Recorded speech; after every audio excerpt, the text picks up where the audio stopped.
Thank you and welcome to the show this morning. The topic this morning is slavery and the Holocaust. Our guest is Alana McLaughlin, and we're fortunate to have her here to talk about this extremely important issue of slavery and the Holocaust.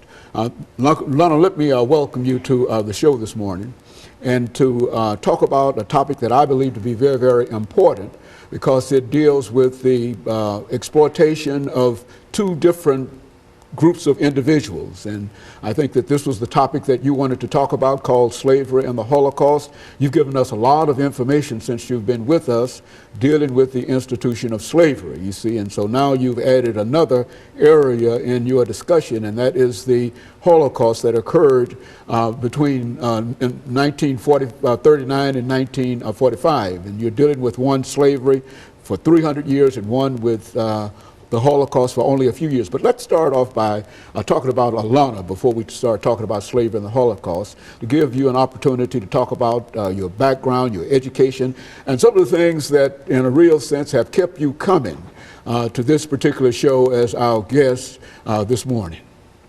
Well, as you know, my name is Alana McLaughlin. I was born August 27th, 2002, approximately 5 o'clock.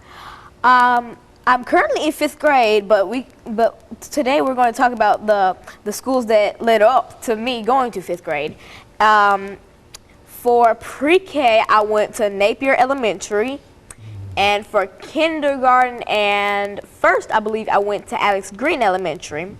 Then for 2nd and 3rd, I went to Glenn Elementary, and I believe for 4th grade, I went to Robert Churchill Magnet Museum Elementary, and now I reside in 5th grade at John Early Magnet Elementary. And so we're using you in a real sense, Alana, as a poster child in reference to trying to reach out and touch young people within your age category, primarily those individuals between 5 and 11 or 12 years old. And the information that we would like for you to discuss really relates to them, gives them an opportunity to see somebody within their age period doing some that kind of thing. Let's start off talking about this first topic, dealing with slavery, and then later on we'll talk about the Holocaust. Let's start off with slavery. Well, there are different kinds of slavery, like human trafficking, but today we're talking about the main thing that we think of when we talk about slavery. Slavery lasted 300 years from 1619 to 1865. Now, in 1619, 14 African Americans were taken and they started to work on their master's farm, picking cotton and washing clothes, and that's basically how slavery began. Slavery basically told African Americans that they were nothing but property, that they had no rights, they had no 13th, 14th, 15th Amendment, they had basically no rights or no saying anything. Unless your master said it, you couldn't get married, and if you did get married, you couldn't have an official ceremony, you had to jump the broom. If your master said you can't take a nap, then you're going to be working all day. If your master said this, then you're going to have to do it. And if he said you can't do it, then you're not going to do it, basically. He had all control over you. If somebody had a problem with you, they would take it up with your master because you are nothing but property. So basically, that's how slaves felt. And we're going into abolitionists. Now, abolitionists, they wanted to stop slavery, and when we talk about abolitionists, it's a word that comes off of the word abolish. Now, abolish means to get rid of.